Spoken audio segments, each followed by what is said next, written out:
বহু দেনা। আচ্ছা দেনার চোটে মানুষকে হয়তো বিষ খেতে হবে এমন অবস্থা। আচ্ছা, দেখি দেখি দেখি, ও মা, আর আলু নাই কেন? টাকা নিয়ে চাষ করেছি, এত অশান্তি করছে বৌমা। বাড়িতে অশান্তি।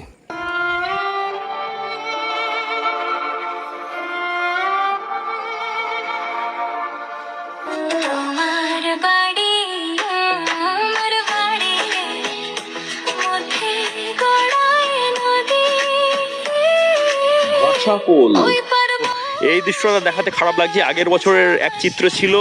আপাতত শশাখালির মুখ পেরিয়ে ওই যে আপনার ক্রস বাঁধ রয়েছে, ওটাকে অতিক্রম করে দেখুন ঘোড়াদহতে চলে এসেছি। আর অনেকেই কাজ দেখছেন বিকেলেতে। শশাখালির মুখ নির্মীয়মান ব্রিজ থেকে কিছুটা দূরে চলে এসেছি। আর এটা না দেখালে অনেকেরই মন খারাপ হয়ে যাবে। সেই মাঠ, আগের বছর এসেছিলাম তখন আলু তোলাটা চলছিল। এবছর কি এখনও মাঠে পড়ে আছে নাকি আলু?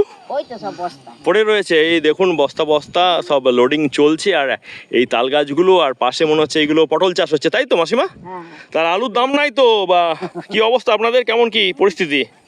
যা হচ্ছে সে গায়ের মতনই হচ্ছে। ও আচ্ছা, অনেক ধন্যবাদ। দিদিকেও দেখতে পাচ্ছি দাঁড়িয়ে গেছেন। কি আছে ব্যাগেতে? দেখি দেখি দেখি, ও মা, আর আলু নাই কেন? নিয়ে আসিনি, নিয়ে আসেননি? মাঠেই পড়ে রয়েছে, পড়ে থাকবে, কি করবো? নষ্ট হয়ে যাবে। ও আচ্ছা আচ্ছা, চাষিদের অবস্থা খুবই খারাপ। আর এই পাশটাই তো পুরোটাতেই হচ্ছে মানে মাঠের পর মাঠ আলু চাষ হয়, তাই তো? টাকা নিয়ে চাষ করেছি, এত অশান্তি করছে বৌমা। বাড়িতে অশান্তি, একটা না বিক্রি করলে কি করবো? সত্যি তো তাই। হুম হুম হুম, আলু চাষিদের অবস্থা তো খুবই খারাপ। হুম, মাঠকে মাঠ আলু পড়ে রয়েছে। তো এই দৃশ্যটা দেখাতে খারাপ লাগছে। আগের বছরের এক চিত্র ছিল, এখানে আনন্দ ছিল চাষিদের মধ্যে। সেই ভিডিও রয়েছে ভাষা পোলেতে এবং সমস্ত ইউটিউব চ্যানেলে। আর এবছর কিন্তু চাষিরা মানে একদমই পরিস্থিতি খুবই খারাপ। আর্থিক ক্ষতি তো হচ্ছে অনেকের পরিস্থিতি দেখে। আর মানে কথা বলতে ইচ্ছে হচ্ছে না। ও পাশটা বারনন্দনপুর, সেটাও দেখিয়ে দিচ্ছি। তো এবার চলেই যাব। চাষিরা পেয়ে গেছি। আলু আছে, আছে আলু, ব্যাপক ফলন হয়েছে তো? হ্যাঁ ফলন মোটামুটি খারাপ হয়নি, পচছেও আবার, এখন বিক্রি হয়নি, একদমই দাম নাই। একদম দাম নেই। কি বলবেন?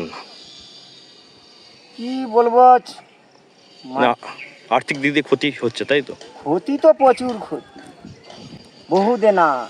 আচ্ছা, দেনার চোটে মানুষকে হয়তো বিষ খেতে হবে এমন অবস্থা।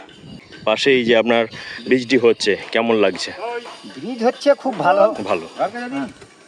আর ভালো, খুব উন্নয়নের কাজ হচ্ছে। এক মিনিট, খুব ভালো কাজ হচ্ছে। কিন্তু এই যে চাষিরা মার খাচ্ছে। চাষিরা মার খাচ্ছে, সেই জন্যই তো আমি ইন্টারভিউটা নিচ্ছি। এনার সঙ্গে পরপর কিন্তু আসছেন বস্তা মাথায় নিয়ে, মানে আলু বস্তা মাথায় নিয়ে। অনেক ধন্যবাদ। আমার নামটা একটু বলে দিন। উত্তম মাখাল। কোথায় বাড়ি? বাড়ি ঘোড়াদহ দক্ষিণ। ঘোড়াদহ দক্ষিণ। অনেক ধন্যবাদ। Thank you. সমস্ত অঞ্চল মানে খানাকুলটু ব্লকের এই ঘোড়াদহ, ধান্যঘড়ি কিংবা জগৎপুর, আমাদের এইসব অঞ্চলেতে কিন্তু অর্থনীতি নির্ভর করে আছে রবি শস্যের উপর, বিশেষ করে আলু চাষটার উপর। আর আলু চাষের আপনারা তো জানেন ফলন খুব ভালো হয়েছে, কিন্তু একদম দাম নাই। অনেক চাষির কথা শুনলেন, খুব হতাশা প্রকাশ পেল। তো আঞ্চলিক উন্নয়নে অনুসন্ধান করতে গিয়ে অনেক কিছুই আমরা তুলে ধরছি একদম গ্রাউন্ড জিরো থেকে। এটা ভাষা বলে এবং সমস্ত ইউটিউব চ্যানেলের প্রচেষ্টা। আপনারা আমাদের সাথে থাকবেন, আমাদেরকে এগিয়ে দেওয়ার জন্য। অবশ্যই ফলো করবেন, সাবস্ক্রাইব করবেন, শেয়ার করবেন ভিডিওটা।